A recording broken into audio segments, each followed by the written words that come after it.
Hello, friends, and welcome to The Press. Matchday 9 brought us rotations aplenty as the Wonder Kids finally made their mark at the FIFA Club World Cup. But here on The Press, we've gone with an unchanged lineup this time. Journalist and broadcaster Julian Laurent and football analyst Liaz Bouzidi join me again to talk through it all. Let's get you up to speed then on everything. In Philadelphia, a superb brace from Kenan Yildiz helps Juventus burst Wydad's balloon. The old lady is now through to the round of 16. Manchester City joined them with a resounding win over Al-Hilal in Atalanta. 6 goals scored by Pep Guardiola's side. In Charlotte, Real Madrid coasted to victory despite going a man down. We will see how Xabi Alonso's side recovered after the initial setback. There was no way through for either Salzburg or Al-Hilal, all to play for in Group H as qualification to the round of 16 goes to the wire. And we are going to be giving our predictions later in the show. Plenty of activity on social media today. And remember, you can get involved too. Let us have your comments using the hashtag ThePressCWC. Oh, hello. Mamelodi Sundowns, that's right. Official account, retweeting your boy, James Alcott. I am massive now. Their manager decided to follow me on Instagram. I played it cool with a capital letter. They follow me as well, and they're sending me some shirts, by the way. They're following me as well, and they're sending me some shirts. I can share my shirts with you. Oh, they didn't follow me at all. It's not just you. You're kidding me. They didn't follow me at all. I met the criteria, I just wasn't selected. There's always next year. OK, so just to really clarify, followed me, followed you, the gaffer, Liaz. Better luck next time, I guess. Yeah, the promo yesterday obviously didn't work, sadly. OK, after their draw in the opening game with Al-Hilal, there was still plenty of questions about Xabi Alonso's side. Could they answer them against Pachuca? Real Madrid look to assert their authority on Group H here in Charlotte. Pachuca's Club World Cup campaign hangs by a delicate thread. Asensio gets a good grip on Salomon Rondon and gets the straight red card. Here's Fran Garcia. Bellingham into the penalty area. Jude Bellingham! Jude delivers for Real Madrid. You wouldn't think they're a man like, because here's Trent Alexander-Arnold. It's back for Arda Güler! Real Madrid are putting on a show here in North Carolina. Out wide to Brahim Diaz. Into the path of Valverde! Elias Montiel, the teenager, pulls one back for Pachuca. Win number 1 for Xabi Alonso and Real Madrid. I mean, a fantastic victory. And we started to see the plan from Xabi Alonso in this one. And there were quite a few teething problems with a high line. So this is the team, of course, that started the game. And with 11 men, they actually were far worse against Pachuca than they were with 10. This is the initial setup, and I think the thing to touch on here, Valverde on the right-hand side. Of course, in the first game, Rodrigo played. He was dropped for this one. And then in terms of the setup, there was this really, really high line. That's again, I want to touch on Valverde and Vinicius Junior, because those two players, I think, first of all, wanted to get a bit higher. They were very passive in that first game, so wanted to get higher and press Pachuca in this one. And so you understand that when it comes to Valverde, but actually it let them down because of Vinicius Junior. Julian, talk us through this high line, because it's what led to them being down to 10 men. Yeah, exactly, and this is also what we expected Xabi Alonso to do, play this high line. We've seen a lot of clubs not doing that. The problem if you play the high line is you have to put a lot of pressure on the ball when the opponent has the ball, and we will see on the clip that's coming is that Real Madrid, especially on that left-hand side, as you mentioned, Vinicius Junior didn't do that, which led to a simple ball over the top from Pachuca. You see there, they move the ball. You see the line of 4 and the 3 in midfield and the kind of 3 up front, and a really high line that will squeeze forwards. But there's no pressure on the ball, especially when you're going to go wide, as you will see on the next clip. And there you see Bellingham coming out, you see Valverde coming out as well, and that works. It doesn't work when this happens. Too long on the ball, not enough pressure. And Vinicius Junior's got to get there, hasn't Absolutely. he, for me? He has to sprint and get there. Asensio is behind Rondon. The line between Hudson and Asensio is not the best. And it's a foul, it's a red card. And that happened 2 or 3 times in the first 15 minutes of the game. Yeah, and it's disappointing to... I Asensio, 22-year-old, getting sent off because Rondon's got in behind. I'm not trying to be disrespectful to Rondon at all, but again here, Tchouaméni had to step into that centre-back position. But fortunately, Dean Howson was there to sort of stop Rondon. But they had chances. This is a double chance there for them. They kind of should take. Let me just show you how they moved once they went down to 10 men.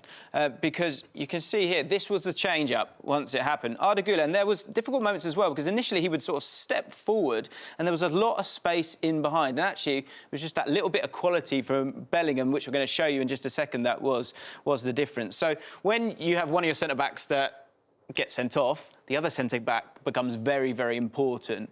And Huijsen was fantastic in this one. And I think to your point as well, too, there's a lot of pressure on Dean Huijsen, who's just come to the club. This is a new stage for him.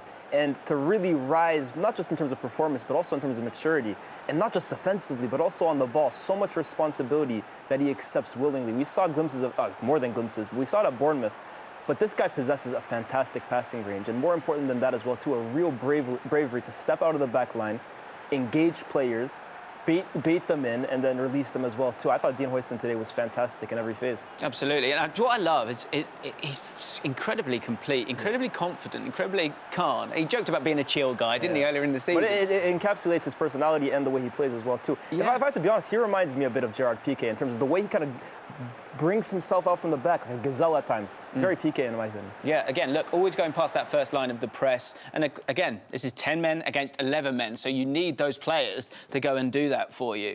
I want to talk about Jude Bellingham. I want to talk about Trent, because I think a big topic of conversation is, of course, how you get the best out of all of these different players. And we thought it was going to be an audition for Arda Güler in this one on that right-hand side, but it turned out it was Valverde. It all kind of got ripped up a little bit. But two things were really important for me was, first of all, Jude Bellingham in this area here, this channel here, because Jude Bellingham, with his ability to drive, he is so sensational in this area, but the problem you have a lot of the time is that lane is completely congested with Mbappe and Vinicius Jr. The other one being Trent. Now, Trent kind of stepped into this area here.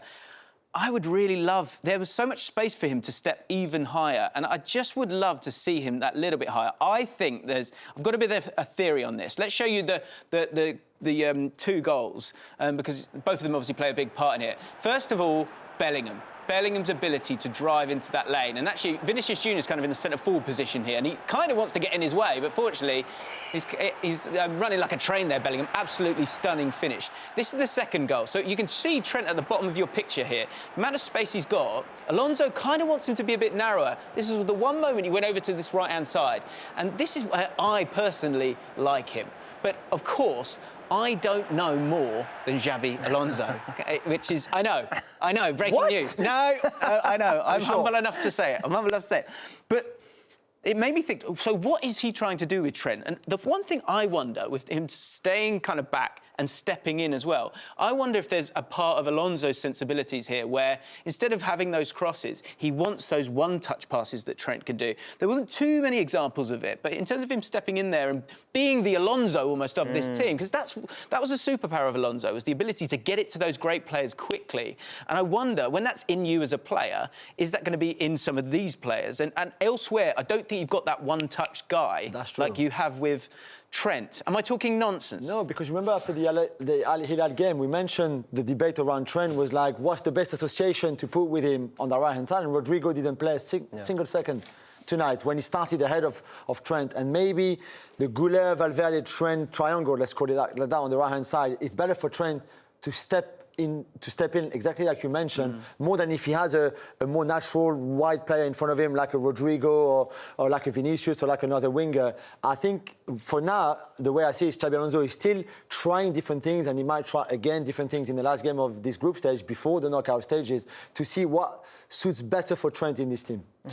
In terms of this performance then, I mean, 10 men, you win as well as they won. I mean, that's great.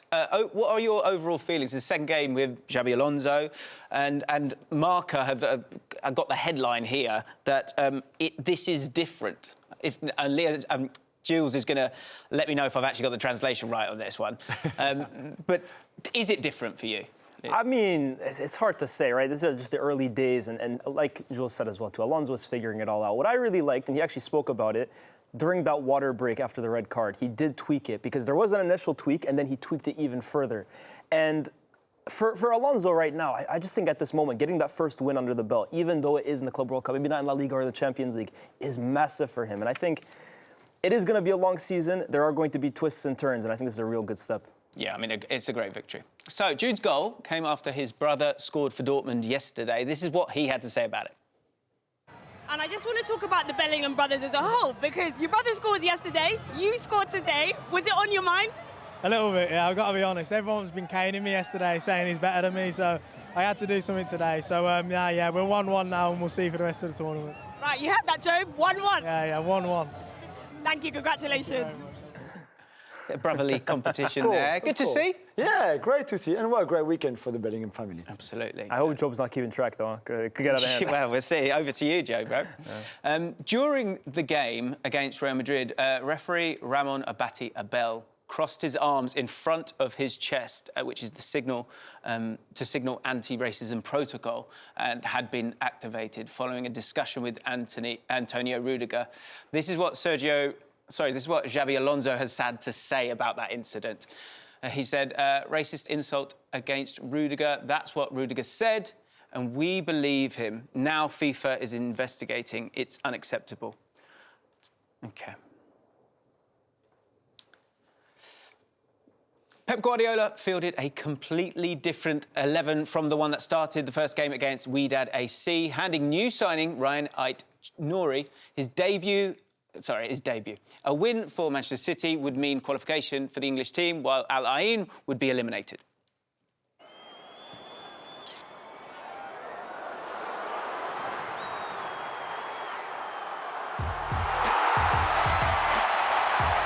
Showing his quality, one of the 11 changes here. We'll talk about the question marks over the transition against Man City and this brand new set of tactics that they showcased in this one. So they had that chance there, didn't take it, and then a couple of wonder kids on show today. Echeverry, fantastic, right? Next up, we had ourselves the box on Akanji. The referee gives it after VAR intervening Erling Haaland for his first goal of the season, if you count it that way. And this one is just brilliant. Ilkay Gundogan ghosting into the box, and what a finish as well, too. I don't know if he meant the first one, but the second one definitely means that.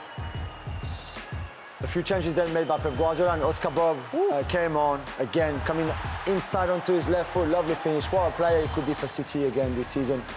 And then the one we prefer, obviously, the best of the lot. Reason, Ryan Cherki, everybody. A quick little dummy. This is the signature right there. Gets it back from Erling Haaland. Weak foot as well, too. Is there a weak foot for Ryan Cherki? Nah, I don't think there's a weak left, foot. right, it doesn't matter. First goal off the mark. Actually, and yeah, you're buzzing for that one, Lee. Actually, both of you. You're desperate for a Cherki goal, and you got it as well. Lots of people talking on socials. Man City looking good and ringing the changes, as we said. Impressive stuff from then. 6-0 win. OK. So we may have been given a teaser by Pep Guardiola in his side's matchup against Al-Ain with his latest tactical innovation at Manchester City. So here we go. A big movement coming. Here it comes. So you've got the 4-1-4-1 that they sort of lined up with, but it quickly changed into something very, very different. Pretty much a 3-1-6 at different times, and it was really interesting to see. And actually, it even turned into a 1-3-6 to a point. Akanji just being kind of left alone. Kushinov and Gvardiol stepping in. Ait-Nouri on his debut up here, staying high and wide, and then giving the space for the likes of Gundogan and Silva to get involved. And, of course, Echeverry as well. Jules, you're watching this one closely. Did you like it? Yeah, when we saw the lineup, we looked into it and said, oh, this could be very interesting. We could like this for the tactics board and to show the clips, and we were not disappointed. It changed after an hour, so we're not sure if this is something that Pep is going to do a lot, and we will see against Juventus in a few days if he does it again. But on paper, like you said, it looks very promising. You've got a line of 6. You've got people who can drop and find spaces between the lines, in pockets. You have width. You've got, you would think, a good rest defense because you've got those 4 there, Gonzalez, Nico Gvardiol, Kushanov and Akanji, who are there when you lose the ball to try to not be too exposed in transition. And during the game, it was pretty obvious from the beginning that's exactly what we thought. Yeah, we were trying to guess it. We always like Yeah. to try and guess it, because the one thing you felt like there wasn't much sort of dribbling power in this team. Maybe Ait-Nouri can kind of drive with the ball, but then you've got these sort of, the likes of Gundogan and Silva, who generally want to be in those tight places, Echeverri as well. But let's see that shape then. And Jules, talk us through this one, mate. Yeah, in the first clip, you will see exactly what we just mentioned. The three centre-backs, Nico Gonzalez as his own. You can think it would be Rodri when he's fit. And then the line of 6 or top +2 +4. There's that box always there to start your build-up. So you have an extra player, usually over the opposition. And then the ball will move forwards, either on a long ball like that, trying to get in behind, which didn't happen, or something even better probably. Again, those 4 players involved in the build-up. And then you'll have one of the line of 6 that will drop. This time it's Echeverri drops. The ball comes back, it's recycled again to try to find more space. He's going to go on the right-hand side. The ball going to Nunez on the right-hand side, who's going to drop. And again, trying to find something there. There's nothing. You go back again, recycle the ball. Bernardo Silva now is the one dropping, again, between the line. And this time, there's that space. Look at Nunez finding it in behind. And that's exactly what City did for the whole first hour, really, trying to find those pockets of space with players dropping. Again, 3 players have dropped now at the same time. That triangle, Echeverri, Gundogan and Bernardo Silva. You've got the width with Ait-Nouri and Nunez. The ball goes and you've isolate him one-on-one, and Nunez can cross the ball. This time it's not a good cross, but you will have Ait-Nouri on the other side, recovering the ball, recycling it, and we go again. So, I mean, all about control, isn't it, with Pep a lot of the time? And so you can see the kind of the squeezing that's going on there for them to hopefully retain that control. How did you feel about it, Leas? I thought it was OK, but you're not totally sure it's going to work against every team? Yeah, I don't think it will. I don't think you can play like that against Liverpool, for example, because I think in transition, the likes of Mohamed Salah will punish you in moments where Al Ain weren't able to. But I think the beauty of the City team is they have so many different players. Not the quality is vast, but different profiles. Last game, we saw a completely different game plan and completely different group of players. You saw more natural wingers in the form of Doku and Savinho. Reinder's in there. And today, you're looking at a natural center forward in Haaland. You're looking at wide wing backs. And it just shows you they can beat you in numerous different ways, which I think is going to be a massive advantage for City. Echeverri, new kid on the block. Also, a certain Callum Wilson is a new kid on the block when it comes to DAZN at the moment, doing great stuff alongside Shay Given, who should know better. The two of them said that Gundogan meant this goal. Is that true? Let us know using the hashtag #ThePressCWC. What are we saying, guys? Surely not. No chance. This is a ball they play all the time at the far post for Erling Haaland.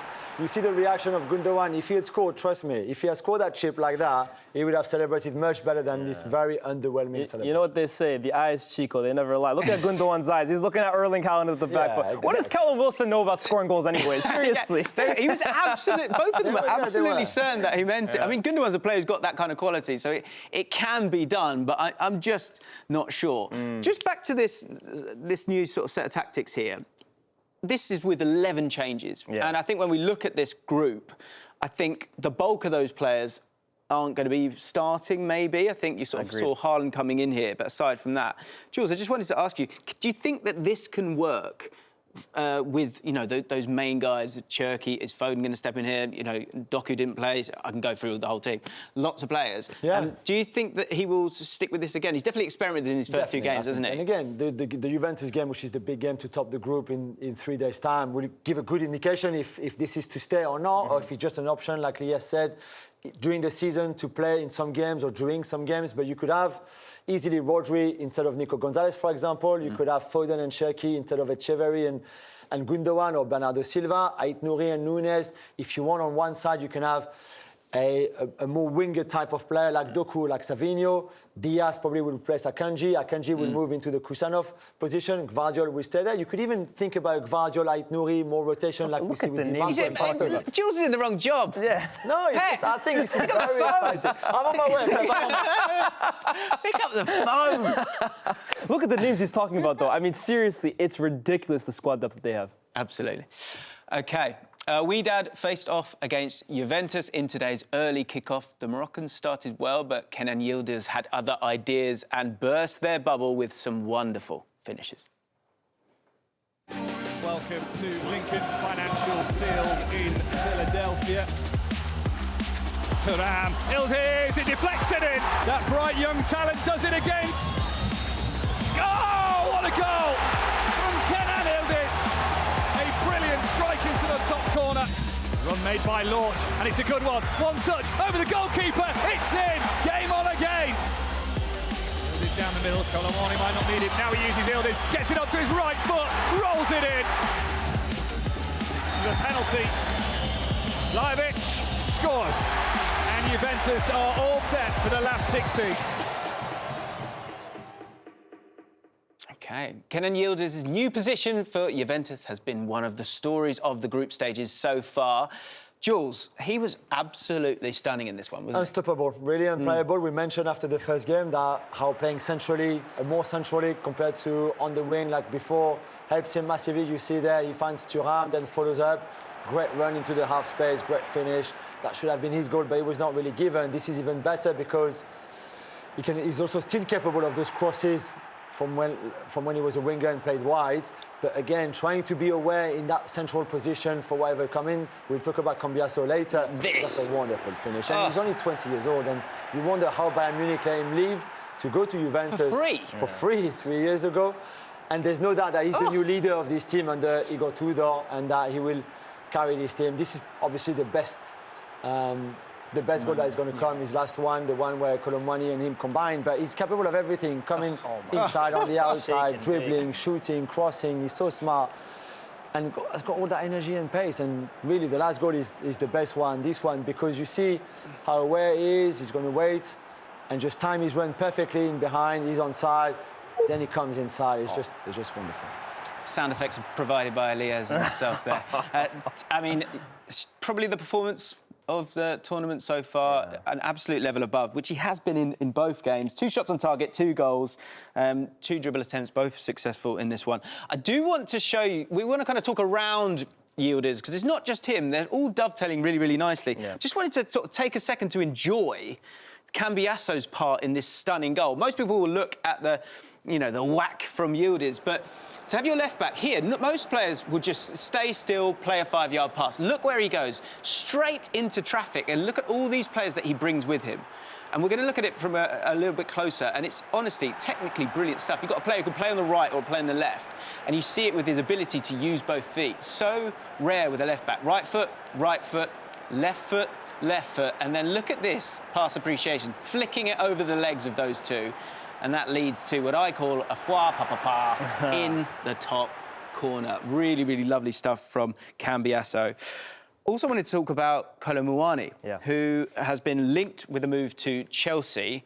But, I mean, why would he move right now? Because him and Yildiz, they're fantastic together. I really wanted him at Man United in January when he became available from PSG, decided to go to Juventus, and I really think he helped kind of revive their season because Vlahovic was struggling, and I think he's really found a nice home here. The thing I really like about Randal Colomwani is that he kind of plays across the front three. He's a striker, but he occupies entire back fours. He runs the channels incredibly well, and I think he's very unselfish in terms of linking up play. Here's a few chances he took this goal very, very well, but we saw the first clip, and I think this was a more successful version of it. The link-up that he does have already with Kenan Yildiz, obviously, this right here, cutting inside, and delightful. The weight of pass is absolutely incredible. I think the two of them have really struck up a nice chemistry, and I agree with you, man. Why would you leave at this point? I think he's found a nice home. He's on loan for the Club World Cup from PSG, and after that, he might stay at Juve, might go somewhere else. He's not going to come back to PSG, though.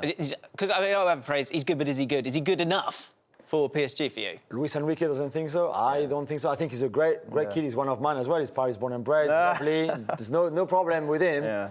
I just don't think he's good enough for top. He's not world class. I agree, but you see him for France. Sometimes he's a decent tool off the bench. Yeah, absolutely. Trust him a lot. It's great to have in the squad, but not as a star. I agree. I see, 2 maybe easier games for both of them, and of course Man City against Juventus in that last game, and we'll give our predictions on all of the groups very, very soon. OK, so Al-Hilal had the greater need for a win, given their opening day draw with Real Madrid. FC Salzburg frustrated them time and time again.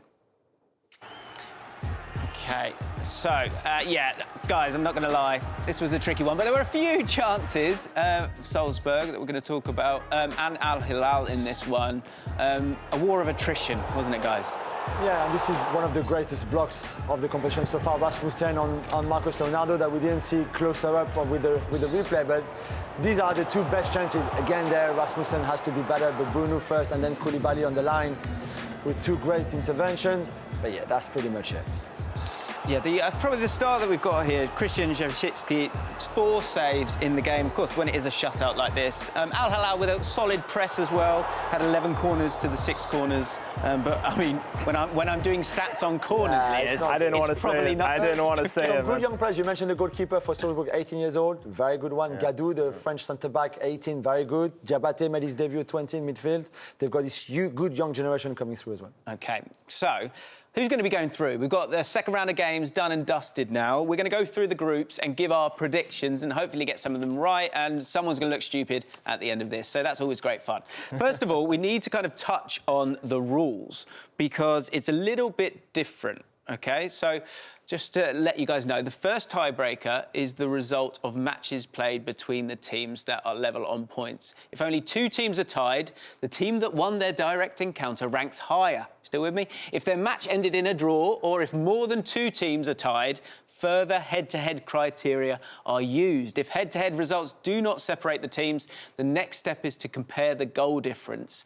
So, in the matches played between those teams. So basically, points, then head-to-head, that's the big difference here, isn't it? Yeah, usually it's and then we make our way to goal difference, which is a little bit back to front for fans of the Premier League. Yeah. So let's make our way through. We're going to start, of course, with Group A, and we're going to get the predictions from the guys here. Of course, you've got Palmeiras and Inter Miami as the top 2. The games, Inter Miami against Palmeiras, is big here. And when we're talking about all those rules that we've spoken about, this is where it comes to play, with Palmeiras playing Inter Miami. But, of course, Inter Miami have beaten Porto here. It's a complicated one. Jules, who are you going for? I'll go for Palmeiras and Inter Miami simply because Porto can't overtake Inter Miami because, as you said, James, they have the head-to-head, so they could overtake Palmeiras, but they would need a big win against Al-Hilal that I don't think they will get. And I can see a draw between Palmeiras and Inter Miami, so for me, the top 2 doesn't change. OK. I have to agree. No more to add. Palmeiras and Inter Miami. Yeah, I've gone for it as well. I'm intrigued to see how that one plays out in terms of if Messi can get them over the line, but obviously a draw and the way it's situated with the groups, that makes all the difference. Group B, we have a difference of opinion. So, in Group B, I've gone for Jules has gone for PSG and Atletico. I've gone for Botafogo and PSG. Liaz, you're going for Botafogo and PSG as well. This one, again, a little bit complicated because Botafogo have beaten PSG. So Atletico Madrid have got to score a lot of goals to get themselves over the line here. But you think they might be able to do it? A 3-0 win is what Atletico need, basically. And I think they will get it against Botafogo. I know it's very optimistic, but I need to back up my PSG team to finish top of that group. So they will be Seattle and Atletico will win 3-0 against Botafogo. You think? I think you hope. And it highlights how big that Botafogo PSG win was because it obviously keeps them above them. Group C, we've got Bayern Munich, Benfica, Boca Juniors and Auckland City. Liaz and Jules are both going for Bayern and Benfica. I'm going to go for Boca. Hey. Come on, Boca. Go on, Boca. I think so. The reason I think this could occur, Boca, of course, have got to get their goals up pretty heavily, but I think they'll do that because they've got that marker to hit. And I think Bayern will beat Benfica. You guys think that maybe Benfica will get a draw in that one? I'm worried. I just think Bayern might, they're already qualified. They are going to top the group. Could they maybe play a weaker team? I think it might be too much for Boca. I just think they've been so far ahead of everyone else in this competition, Bayern Munich, that even if they do sort of ring the changes, I still think they'll have a little bit too much. I think Benfica have been really poor. I haven't been impressed. I agree, to be fair. I agree. Group D. We've got it nice and simple here. All 3 of us going with the same 2 teams, Flamengo and Chelsea. All 3 of us saying Flamengo will top the group as well. And when it comes to the next round, it is Group A and Group B, Group C and Group D, Group E and Group F, Group G and Group H. That will, they're sort of in their bracket in that way. So we think Flamengo, who have been, again, one of the best South American team, I think, beating Chelsea, of course, as well. I think they've been one of the best Chelsea need to beat Esperance, and I think we all think that they will. Group E, we've got Inter... So this, Jules, why have you gone for Inter and Monterrey to go through? Liaz has Monterrey to go through. Oh, sorry, River Plate. I don't believe in Monterrey. I don't want to go through. Absolutely not. I think their football has been shocking so far in this tournament with 2 points. I don't even know how they got the 2 points. So River and Inter for me will go through. I loved it. So Jules said, I refuse to believe. Come on, Monterrey. I think Monterrey, they're playing with Diamonds who are already out. I go Monterrey. Okay. Not for me, plan. Yeah, we've both gone for, you've gone for Monterrey, I've gone for River Plate as well, Macedonia to rock up and do something. Group F, we've got, well, we know who we've got, don't we? We're all going for Mamelodi Sundowns. Come on, I don't know, shirts are in the post. I might have a choice. If you want to come back on this show, it's Mamelodi Sundowns. They didn't follow me. They haven't sent me a shirt. I don't know. Fluminense. Maybe I go for you guys. So Fluminense against Mamelodi Sundowns. That is the game that I'm most excited about because, of course, I am Mamelodi Sundowns till I die. But also because Thiago Silva and that ageing side, I think the way that the Brazilians play, I think we'll have a shock there. They've got to be very switched on, but speed kills. I agree. All jokes aside, I go Mamelodi. Follow me back, though, please. Seriously, what's that about? Yes, yeah. Don't be a beg, mate. Come on. Right. Group G. Better than that. Group G. We've got Man City and Juventus. I'm going to put my neck out there here, right? I reckon. No, I'm going to say it. Juventus and Man City will get through. Who will top that group? I go Man City. Go Man City? Yeah, I'm going to go Juventus. Another 11 changes the other around, and I was strongest. I'm going to go Juventus. I think Juventus and Bayern Munich have been the best two teams. I think they could spring a surprise here. And then Group H, of course, played today. Real Madrid and Al-Hilal. We're all pretty agreed on this one. We think that Salzburg might just miss out. I actually wonder if Salzburg might get a draw, but Al-Hilal, I think, will win their game, and it will be a little bit too much. So we'll keep a keen eye on this and find out who's going to be correct. I do warn absolutely everybody that when I make a prediction, it normally goes wrong. It's called the jinx. It's called the jinx. Well, what a night that was. Let's have a look at the socials one last time before we go. It's on its way, don't worry. Everyone take a breath. Everyone take a breath. It's been a whirlwind, hasn't it? Here it comes. So, as you can see, lots of chat. Reaction to Salzburg. Probably most people are saying, wow, that was a tough game. Apart from that, they were good in their first game, though. A few people chatting about all sorts here. Match day 2. I'm trying to read it. How Salzburg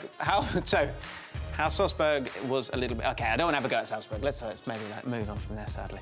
This is what's coming up later today when it gets even more interesting because we've got the double headers. The final round of games are on their way. We've got Atletico Madrid versus Botafogo at 8 p.m. A lion for James. Delighted. Seattle Sounders versus PSG at 8 p.m. Inter Miami versus Palmeiras at 2 a.m. Porto Al-Ahly at 2 a.m. as well. And we will be here at 4:30 for the press. Huge thank you to the boys. I'll see you again tomorrow. That is all for today from the press. See you again tomorrow here, only on the DAZN app.